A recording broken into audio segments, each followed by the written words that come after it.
ചിരിച്ചും കളിച്ച് 40 വർഷം കടന്നു പോയത് അറിഞ്ഞില്ല. ഇന്ന് നമ്മുടെ 40ാമത്തെ വിവാഹവാസികള്. ഇനി എത്ര കാലം ഈ ഭൂമിയിലുണ്ടാവോ? അങ്ങനെ പറയില്ല അച്ചായ. മരണത്തിന് പോലും അച്ചായനെ ഞാൻ വിട്ടുകൊടുക്കത്തില്ല. നിനക്ക് എന്നോടുള്ള വൈരാഗ്യം ഇപ്പോഴും തീർന്നിട്ടില്ല അല്ലേ? അതല്ല അച്ചായ, ഈ വർക്കിച്ചനില്ലെങ്കിൽ ഈ ത്രേസ്യ കുട്ടി ഇല്ല. ഈ ത്രേസ്യ കുട്ടി ഇല്ലെങ്കിലോ? അതെനിക്കൊന്ന് ആലോചിക്കേണ്ടി വരും. എന്താ? അല്ല, എനിക്ക് ആലോചിക്കേണ്ടി വരും. അല്ല, നിങ്ങളുടെ കൂടെ ഇറങ്ങി വന്ന എനിക്ക് ഇത് തന്നെ വേണം. നിങ്ങൾക്കറിയോ, എന്നെ ചേച്ചിയെ ഒരേ കുടുംബത്തിലേക്ക് കെട്ടിച്ചു വിടണമെന്നായിരുന്നു എന്റെ അപ്പച്ചന്റെ അമ്മച്ചിയുടെ ആഗ്രഹം. അത് മതിയായിരുന്നേ. അതാവുമ്പോ ഒരു കുടുംബം നശിക്കോളായിരുന്നു. നിങ്ങൾ ഇങ്ങനെയൊക്കെ തന്നെ പറയും, എനിക്കറിയാം. പക്ഷെ നിങ്ങളൊരു കാര്യം മനസ്സിലാക്കണം. ഞാൻ പോകുമ്പോഴേ ഒറ്റപ്പെടലിന്റെ വേദന നിങ്ങൾ മനസ്സിലാക്കുള്ളൂ. നീ ഇവിടെ ഇല്ലാത്തപ്പോഴും ഞാൻ ഒറ്റപ്പെടലിന്റെ സുഖമൊക്കെ ഞാൻ അനുഭവിച്ചറിയാറുണ്ട്. നീ നീ നമ്മുടെ മക്കളൊക്കെ വരാറായി. നമുക്ക് കട്ടിയുള്ള കേക്കൊക്കെ എടുത്തിട്ട് വാ. നീ ഇവിടെ ചെല്ലി. ഇപ്പൊ വരാം.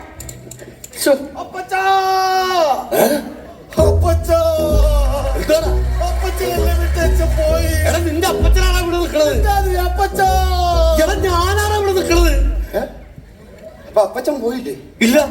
അപ്പൊ അമ്മച്ചി അമ്മച്ചി പോയ അപ്പച്ചി.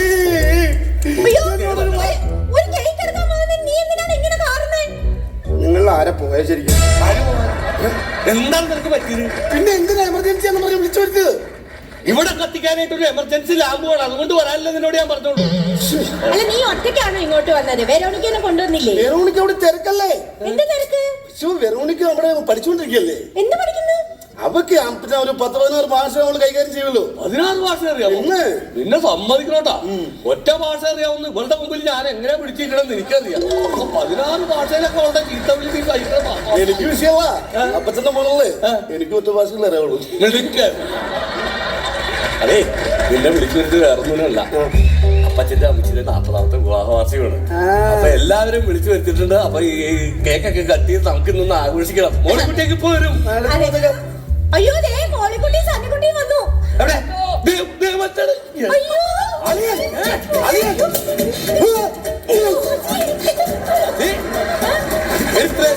നോക്കണി, അലിയന്മാരുടെ സ്നേഹം നോക്കണി. ഇതാണ് നിന്റെ ആങ്ങളെ കണ്ട് പഠിക്കേണ്ടത്.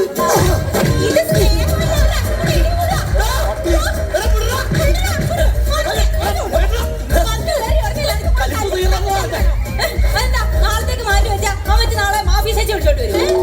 ഇത് പറഞ്ഞ നമ്മളായി ശശി. തല ഈ കറപ്പാച്ചിനെ കെട്ടിച്ചു കൊടുക്കണ്ടെന്ന് ഞാൻ പറഞ്ഞാലേ. മർമ്മൊന്ന് കാണിക്കാവോ? നിന്റെ മർമ്മൊന്ന് കാണിക്കാവോ? എന്താ പ്രശ്നം? എന്താണ് എന്റെ അപ്പച്ച ഇവൻ നാട്ടുകാരോട് മുഴുവൻ പറഞ്ഞോണ്ട് നടക്കുന്നത് എന്നാന്നറിയോ? എന്റെ അമ്മച്ചി ഇവൻ പറയാ എനിക്ക് ഗൾഫിലുണ്ടല്ലോ ഒട്ടകത്തെ കറക്കുന്ന പണിയാണെന്ന്. എന്റെ പാവച്ചവരുണ്ടല്ലോ അവിടെ ഈത്തപ്പനെ കയറുന്ന പണിയാണെന്ന്. അതൊക്കെ മോശമായി പോയാണ്. വർത്താനം പറയണ സത്യത്തിൽ എന്താന്ന് എനിക്ക് അവിടെ പണി. എന്റെ അപ്പസ ഈ ഒട്ടകത്തെ കിടക്കാൻ ഞാനാ. ഇവിടെ ആ തെങ്ങുമ്പേ കയറുന്നത് അറിയോ? അവൻ കയറുന്നതൊക്കെ അവൻ പറഞ്ഞോണ്ട് വിഷമമുണ്ടെന്ന്. ഇവനെന്നാ പണി ചോദിച്ചോ? ഇവന്റെ അമേരിക്കയിൽ ഇവൻ എന്നാ പണി ചോദിച്ചു? ഞാൻ സേവ് ന്യൂയോർക്കില് ഡിപ്പാർട്ട്മെന്റിൽ. അവൻ ഓഫീസിലാണ്. Save New York department. മുനിസിപ്പാലിറ്റി തൂത്തുവാറിലാവന്റെ പണി അറിയാവോ? മൊത്തമൊന്നുമില്ല, ഫുട്പാത്ത് മാത്രം. അതെ, വിളിച്ചു വന്നേക്കണ എന്നാ കാര്യം എന്താ? അതെ, അപ്പച്ചന്റെ അമ്മച്ചിയുടെ 40ാമത്തെ വിവാഹവാസികളാണ്. അതൊന്നും മക്കളായിട്ടൊക്കെ ഞങ്ങൾക്ക് ആഘോഷിക്കണമെന്ന് ഭയങ്കര ആഗ്രഹമുണ്ട്. അതുകൊണ്ട് വിളിച്ചതാണ്. അപ്പൊ ഇനി നമുക്ക് സമയം ഒട്ടും പാഴാക്കണ്ട. കേക്ക് മുറിക്കാനുള്ള പരിപാടി. അയ്യോ, ഉദ്ഘാടനച്ചൻ പറഞ്ഞിട്ടുണ്ട് കേക്കിൽ തൊട്ട് പോകരുത്.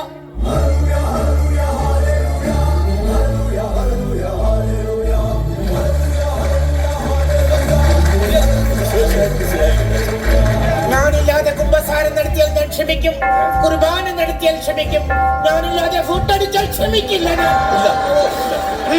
ഫുഡിന്റെ പരിപാടി തുടങ്ങിയില്ല. നീ ദൂരെ പോകുക, നീ ദൂരെ പോകുക. നിന്നെ പോലുള്ള ജീവികളാണ് ഇവിടെ നിപ്പ വരത്തുന്നത്. ദൂരെ പോകൂ. അയ്യാച്ചാ വവ്വാലല്ല, വക്കീൽ. വവ്വാലിലും വായുണ്ട്, വക്കീലിലും വായുണ്ട്. നിപ്പ വായുവിലൂടെയാണ് പകരുന്നത്. നീ വായടിച്ചു മാറി നിൽക്കുക.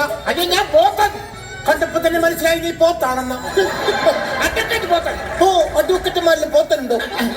അഡ്വക്കേറ്റ് കുഞ്ചറിയ പോത്തൻ മാക്കാച്ചി പറമ്പല്ല. എങ്കിൽ അഡ്വക്കേറ്റ് മാക്കാച്ചി അവിടെ മാറി നിൽക്കും. അച്ഛോ, ഞങ്ങളുടെ കുടുംബമൊക്കില്ല. എങ്കിൽ കട്ട് ചെയ്യാം, കേക്ക് കട്ട് ചെയ്യാം. അന്ന് ഞങ്ങൾ മുറിക്കട്ടെ. സെൻട്രലിൽ നിൽക്കോ. ഇങ്ങോട്ട് മാറി നിൽക്കോ. ഞാൻ അടുത്ത് നിൽക്കാം. മാറി നിൽക്കാം. രണ്ടുപേരും ദൈവത്തെ നന്നായിട്ട് ധ്യാനിക്കുക. കത്തിയെടുക്കുക. ഒരുമിച്ച് കത്തിയിൽ പിടിക്കുക. 2 പീസ് കട്ട് ചെയ്യുക. ഒന്നും കൂടി. രണ്ടുപേരും ഓരോ പീസ് കയ്യിലെടുക്കും. എടുക്കും. 2 പീസും 2 കയ്യിലെടുക്കും. എടുത്തോ. പരസ്പരം നോക്കൂ. 40ാമത് വിവാഹ വാർഷികം ആഘോഷിക്കാൻ പോവുകയാണ്. പരസ്പരം ഈ 2 കേക്കുകളും അടുപ്പിക്കൂ. എന്നിട്ട് എന്റെ വായിലേക്ക് വെക്കൂ. അത് ശരിയാവില്ല. അത് ശരിയാവില്ലേ? എങ്കിൽ നിങ്ങൾ പരസ്പരം ഈ കേക്ക് വായിൽ വെക്കൂ. ഞാൻ ഇതെടുത്തോളാം.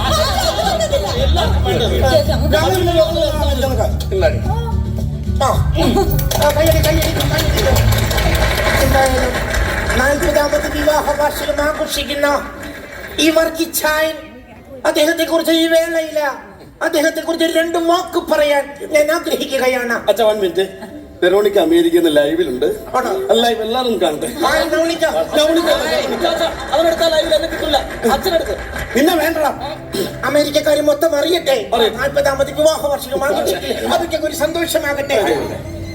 പ്രിയമുള്ളവരെ, ഞാൻ ഈ മാന്യനെ ഈ വർഗീച്ചിനെ പരിചയപ്പെടുന്നത് 1987-ലാണെന്ന് തോന്നുന്നു. 70-ല. അപ്പോൾ 1977. അങ്ങനെ ഞാൻ ഇവിടെ ഈ വികാരിയായിട്ട് ജോലി ചെയ്യുന്ന സമയത്ത് എന്നെ കാണാൻ വേണ്ടി പള്ളിമേടയിലേക്ക് ഈ വർഗീച്ചൻ എന്ന് പറയുന്ന ഈ മാന്യൻ കയറി വരികയുണ്ടായി. ഈ മാന്യൻ ഇദ്ദേഹത്തെ കണ്ടപ്പോഴത്തേക്ക് എനിക്ക് തോന്നി, എന്തൊരു മാന്യൻ, എന്തൊരു അധ്വാനി, എന്തൊരു തേജസ്.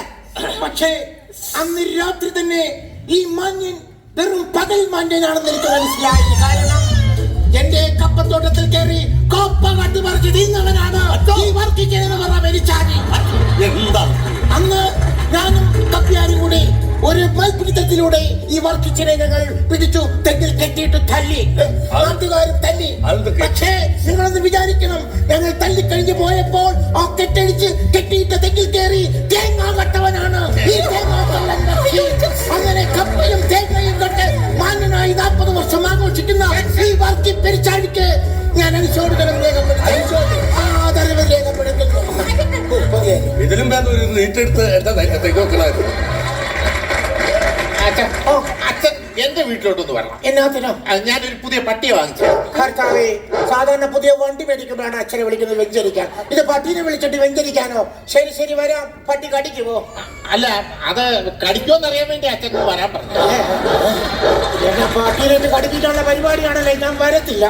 അപ്പഴേ അപ്പച്ചനും അമ്മച്ചിക്ക് എന്നാ ആഗ്രഹം എന്ന് വെച്ചാൽ പറഞ്ഞോ, എനിക്ക് സാധിച്ചു തരാം. എന്താണെങ്കിലും പറഞ്ഞു. അച്ഛൻ പറ. നീ പറഞ്ഞാ മതി. അച്ഛൻ പറ. നീ അങ്ങ് പറയണ ആരെങ്കിലും ഒന്ന് പറ. ഒരു ആഗ്രഹം പറയാനാണോ ഇതെല്ലാവരും? ഒരു മിനിറ്റ്. ചോദിയല്ലേ കല്യാണം കഴിച്ചത്? അതെ. നമ്മുടെ കല്യാണം വീഡിയോയിലൊന്നും പിടിച്ചിട്ടില്ലല്ലോ. അതൊന്നും ഉണ്ടായില്ല. അപ്പൊ നമ്മുടെ കല്യാണം ഒന്ന് വീഡിയോയിൽ പിടിച്ച് എനിക്കൊന്നും കാണണം എന്നൊരു ആഗ്രഹമുണ്ട്. അത്രേ ഉള്ളൂ. അതെ, നിങ്ങളുടെ അമ്മച്ചിക്ക് ഒരു ആഗ്രഹം. നിങ്ങളുടെ അമ്മച്ചിനെ ഞാൻ വിളിച്ചോണ്ട് വന്നതാണല്ലോ. അപ്പൊ അക്കാലത്ത് വീഡിയോ ക്യാമറ ഒന്നും ഉണ്ടായിരുന്നില്ല. അപ്പൊ ഞങ്ങളുടെ കല്യാണം ഒന്നുകൂടി വീഡിയോ കൂടെ ഷൂട്ട് ചെയ്ത് ഞങ്ങൾക്കൊന്ന് കാണണം. വകുപ്പുണ്ട്. സെക്ഷൻ 466, 271, 326, 66. അങ്ങനെ അങ്ങ് പറഞ്ഞ പോലെ കടങ്ങൾ എല്ലാവർക്കും ഉണ്ട്. അതിവിടെ വിളിച്ചുകൊണ്ടാവുന്നുണ്ടോ? ഇതങ്ങനല്ല, ഇവര് വീണ്ടും വിവാഹം കഴിക്കണം. ഞങ്ങള് വിവാഹം കഴിച്ചേക്കണതാണല്ലോ. അല്ല, അത് സാരമില്ല. രണ്ടാമത് നമുക്ക് വിവാഹം കഴിക്കാം. അതെ, ഇപ്പഴത്തെ ബന്ധോ? ഇപ്പഴത്തെ ബന്ധം തന്നെ. ഇപ്പൊ ഡിവോഴ്സ് അത് ചെയ്യണം. ഡിവോഴ്സ് ഒക്കെ നടക്കോ? പിന്നെ നടക്കും. ഇന്ന് രാവിലെ ഞാനൊന്നും നടത്തിയിട്ടല്ലേ വന്നത്. എന്റെ നിങ്ങൾ തന്നെയാണ് ഇതൊക്കെ നടത്തുന്നത് സാധാരണ? അതെ, കഴിഞ്ഞ 32 വർഷമായിട്ട് എന്റെ പെണ്ണുപിള്ള എന്നെ പാത്രം കൊണ്ടിരിക്കുക. പാത്രം കൊണ്ട് 32 വർഷമായിട്ട് പാത്രം കൊണ്ടിരിക്കുന്ന പാത്രം കൊണ്ടിരിക്കുക. എന്നിട്ട് ഇന്നാണോ ഡിവോഴ്സിന് പോയത്? അല്ല, അതെ, ഈ അടുത്ത കാലത്ത് അവർക്ക് ഉന്നം കിട്ടിയത്. അതെ, അല്ലെന്ന് ഇത് ഡൈവേഴ്സ് ചെയ്തിട്ട് ഞങ്ങൾ രണ്ടാമത് കല്യാണം കഴിക്കണം. നടക്കണ കേസാണ് ഇത് പെട്ടെന്ന്. അച്ഛാ എന്തായാലും വീഡിയോ എടുക്കാം. ശരിയാ, അത് കല്യാണം കഴിക്കുമ്പോൾ വീഡിയോ എടുക്കണല്ലോ, ഫോട്ടോ എടുക്കണോ, അങ്ങനെ ലവ് സീൻ പിടിക്കണോ. അന്ന് എന്താ ചെയ്യേണ്ടത് പറയും. അപ്പൊ അതിനുള്ള ഒരു മാർഗം എന്ന് പറഞ്ഞാൽ അച്ഛൻ ഇങ്ങോട്ട് നോക്കട്ടെ. ഇവിടെ ഇവിടെ ഉടനെ എന്നെ കല്യാണം കഴിപ്പിക്കോ? ശരിയാണ്. ഒപ്പല്ല, കുരിശു വരഞ്ഞാൽ. Okay, thanks. സെക്ഷൻ 446 പ്രകാരം ലീഗലി യുവർ ഓണർ മൈ കക്ഷിക്കാരൻ ഈസ് നോട്ട് അറ്റാൽ കുറ്റക്കാരൻ. നന്നായിട്ട് ഇംഗ്ലീഷ് പറയുന്നുണ്ട്. മൈ കക്ഷിക്കാരൻ ഈസ് നോട്ട് അറ്റാൽ കുറ്റക്കാരൻ. അതിൻ പ്രകാരം ഈ സെക്കൻഡിൽ തന്നെ നിങ്ങൾ ഡൈവേഴ്സ് ആയി. എന്താ വിളിച്ചത്? അച്ഛായെന്ന് വിളിക്കരുത്. ഇപ്പൊ നിങ്ങൾ ഡിവോഴ്സ് ആയിരിക്കുകയാണ്. നിങ്ങൾ ഇത് വേർതിരിഞ്ഞിരിക്കുകയാണ്. അന്യ പുരുഷനാണ്, അന്യ സ്ത്രീയാണ്. അന്യ സ്ത്രീ ഒരിക്കലും അന്യ പുരുഷനെ അച്ഛായെന്ന് വിളിക്കാൻ തിരിസഭ സമ്മതിക്കില്ല. ഡിവോഴ്സ് ആയി. കാര്യമില്ല. ഇനി നിങ്ങൾ അടുത്തടുത്ത് നിന്നാൽ പോലും അത് അനാവശ്യമാണ്. അല്ല, അനാവശ്യം, അനാശാസ്യം. ഒരു കാര്യം അന്യ ആൾക്കാരുടെ ചീത്തപ്പേരുണ്ടാക്കുന്നത് മാറി.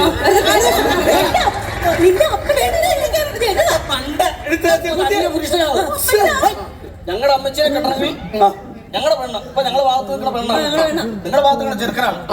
അത്യാവശ്യം ക്വാളിറ്റിയും കാര്യങ്ങളുള്ള ഒരാളാണ് ഞങ്ങളുടെ പെണ്ണ്. അതിനിപ്പോ ചേരുന്ന രീതിയിലുള്ള കല്യാണമാണെങ്കിൽ നമുക്ക് ആലോചിക്കാം. അല്ലെങ്കിൽ ഒരു അമേരിക്കക്കാരന്റെ കുടുംബത്തിലുള്ള ഒരു ചെറുക്കനാണ് ഈ നിൽക്കുന്നത്. എന്ത് എന്ത് എന്ത് തരും നിങ്ങളെ പെണ്ണുവീട്ടുകാർ? പെണ്ണുവീട്ടുകാർ എന്ത് തരും? ചെറുക്കൻ എന്നാണെന്നോ നന്ദി എന്ത് കൊള്ളാണ്ടാ ഈ പെണ്ണ്?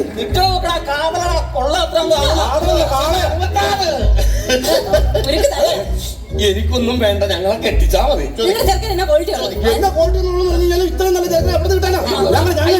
പെണ്ണിനെ വേണ്ട. പെണ്ണ് വീട്ടിൽ നിന്ന് മൂത്ത് തറച്ചോട്ടെ. ഞങ്ങൾ അവിടെ നിന്നോളാം.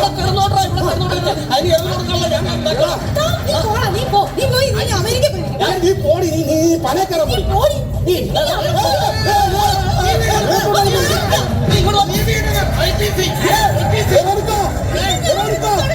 ഞാൻ വരില്ല. രണ്ടുപേരെ കൊന്നത്തെ വരുത്തുള്ളിയാർ.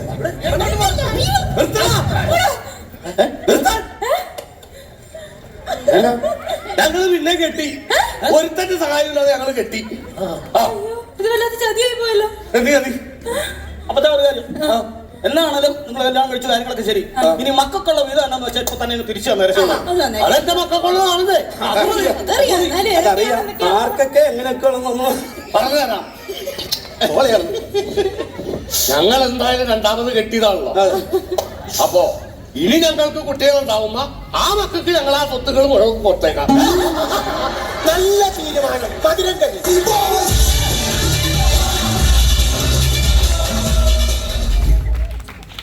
ഇപ്രകാരം ഇവിടെ ഒരു ടീം പ്രോഗ്രാം സമാപന പ്രാർത്ഥനയ്ക്കായി ബഹുമാനപ്പെട്ട